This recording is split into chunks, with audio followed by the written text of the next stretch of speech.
Welcome to Global Worldview, where every conflict is analyzed with logic, facts, and clear discourse. The Russia-Ukraine war has entered a phase where territorial gains are slow, but the stakes remain high. In this update, we logically analyze the battlefield, the evolving strategies, and the role of the United Kingdom in shaping this conflict. 1.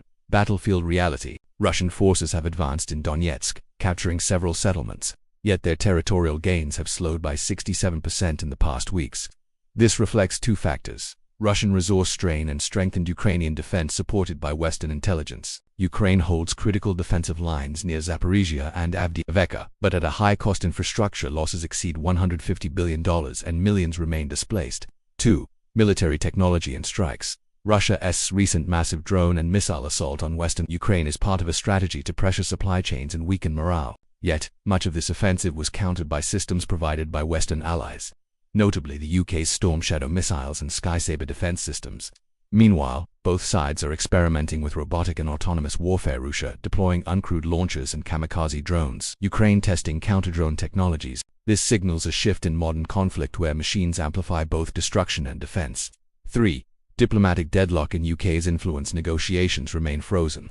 Russia demands full control over Donbass, a NATO ban, and a neutral Ukraine conditions Kyiv and London dismiss as unrealistic. The UK has emerged as one of Ukraine's most steadfast European allies, increasing arms supplies, training troops, and lobbying NATO for long-term support. This is not just about Ukraine. London sees the war as a line of defense for Europe's security architecture. Prime Minister Rishi Sunak stated that a Russian victory would redraw Europe's map under force, not law. The discourse here is clear.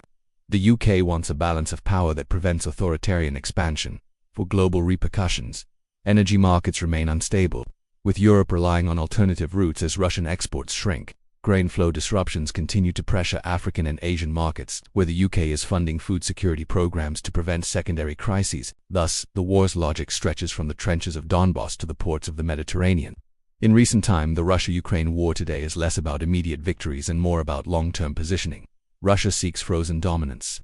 Ukraine and its allies, including the UK, seek a sustainable security order. Until both sides bridge this discourse gap, the conflict will remain a prolonged test of power and patience.